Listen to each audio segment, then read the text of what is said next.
Good afternoon, everybody. Really happy to be here today after passage of Representative Haffner's House bill. I just want to say a word of thanks to Representative Haffner. He has worked so hard on this for 2 years. Earlier in the session, I think there were a lot of doubts that we could get this done, but with him working on it, he showed the same determination and courage that he showed when he was a fighter pilot fighting for the United States Navy, and we could not have had a better sponsor for this bill. I am very pleased that we were able to get resolution for the landowners, for the City of Raymore, for the City of Lee Summit. This was something that was personally very important to me, with Summit Point Elementary being very close to the landfill site. I am very happy that we were able to get this done, and I would like for you to hear from Representative Haffner. But once again, Representative Haffner, thank you for your work on this, and Representative Haffner. Great, thanks, John. Well, folks, it's great to be here today, and what a great opportunity to be able to protect property rights. And it was a team effort. And John, I can't say it enough. You were the one that kept it out in front and kept pushing and moving to make sure that this stayed on the calendar, it got through the calendar. I appreciate your efforts over there in the Senate. And in a big bill like this, it requires a team effort. So House leadership with Dean Plucker, with John Patterson, with what happened over in the Senate, especially with Cindy O'Laughlin, and then what Senator Mike Searpoint did.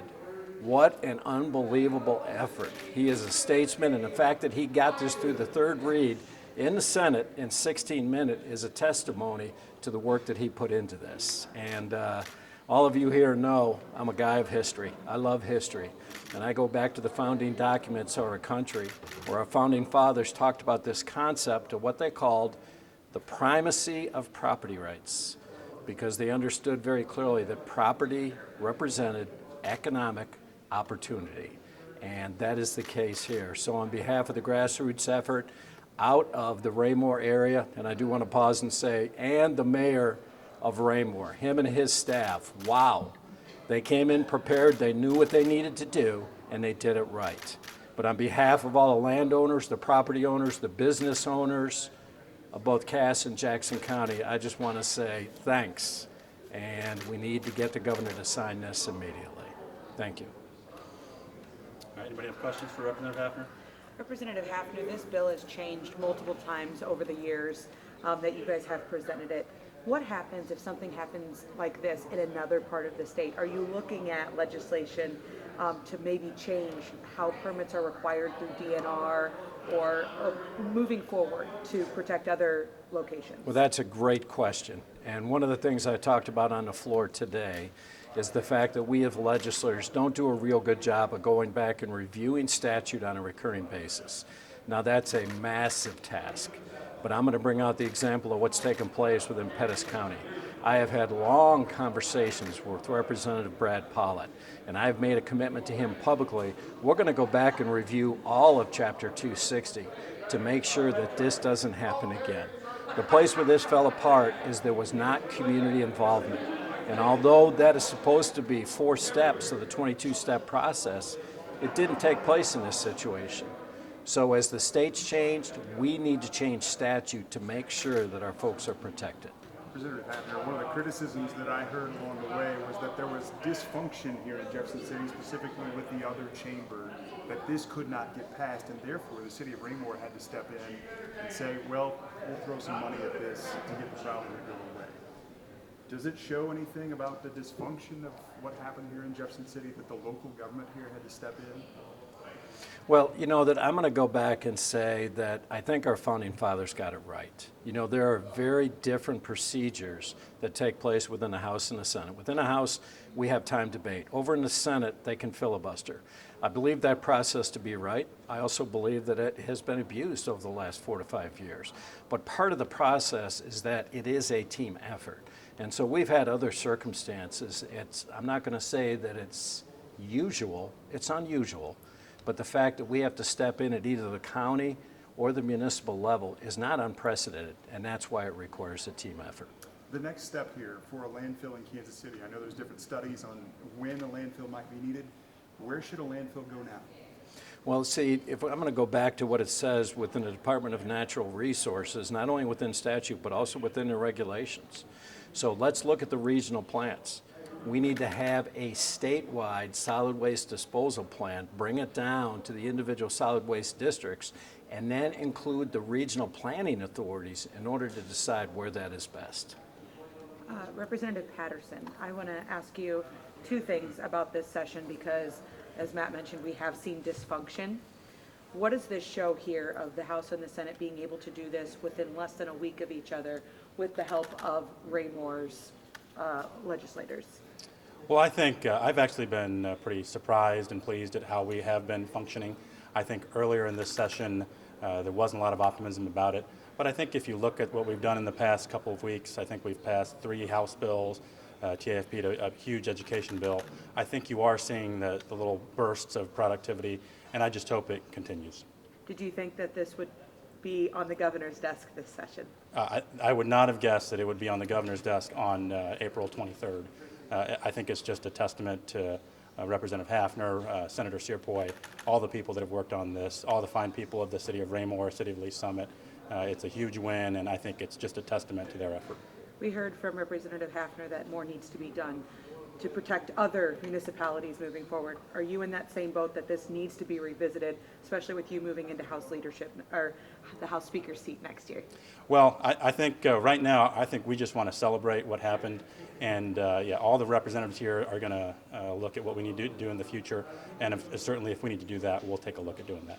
Has anyone spoken to the second floor of the governor's office about what they think about the bill? Or do you anticipate that being a problem? Or? We've had conversations, and I'm very confident that the governor will sign it. Will the mayor step over here? Will you take anything, Mayor?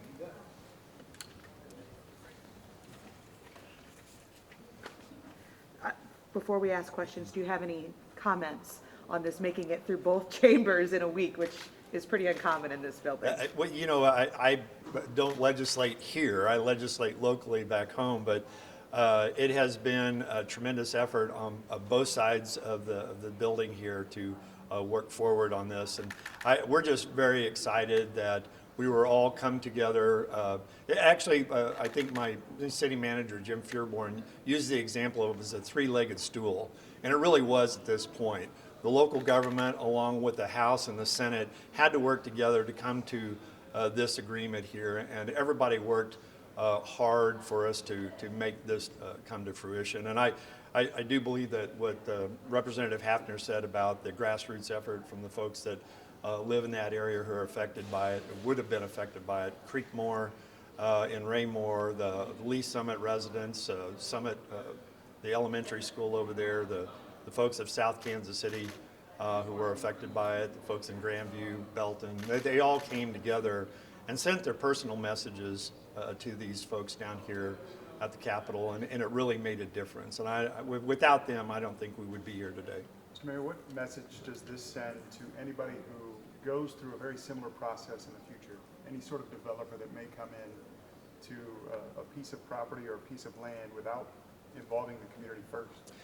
Yeah, you know, that was a big problem. When we found out about the plan, and it was still pretty much in its infancy before it was going to come public, and we moved forward with that. I think the timing was good for us to get the community involved and get the legislators involved. We really initially didn't know about Chapter 260 and the ability to use it to our advantage to kill the landfill. We had invoked the half mile, which eliminated the south half of the triangle or the rectangle, as was originally thought it would be, and they had to concentrate on the north half. And we knew that the 1 mile would get us a regional say, and that was the reason for the 1 mile bill, is to give the surrounding communities to Kansas City an opportunity to speak out on it. There may be some that want to have a transfer station, that want to have that access. There may be some that want a landfill in a more remote area than what this was. This was not remote whatsoever. What do you say to other municipalities that watch this tonight, that see what you guys were able to do, not only in your city, but with lawmakers? And what happens if there's a landfill that's coming in, that's going to be in the Springfield area? What do you say to what this process was like for Raymore? Wow, that's a good question. I'm not sure how to answer that. I do know that it was very stressful. It puts a lot of stress on not only the local government, but on the people that live in that area who would be affected by it. And like I said, that maybe in a less remote location, it might be more palatable. But even in our location, it was determined that we had 20 years left of existing landfills in that area. And a regional talk, as Representative Haffner said, needs to be done for our solid waste management districts who are divided up in the state that should have a louder voice. And so I would suggest that any municipality reach out to their solid waste management district and begin that conversation about what might be appropriate location, or find out more about what kind of landfill capacity there is in their area and work from there. There's also we really need to have that conversation in the Kansas City metropolitan area about what we do with our solid waste to minimize what goes to the landfill. And I intend to be on a committee with the Mid-America Regional Council, hoping to continue to spearhead that on what we do with our solid waste in the future in the Kansas City metropolitan area. Thank you. Thank you. Appreciate it. Thanks, everybody. All right. Thank you all.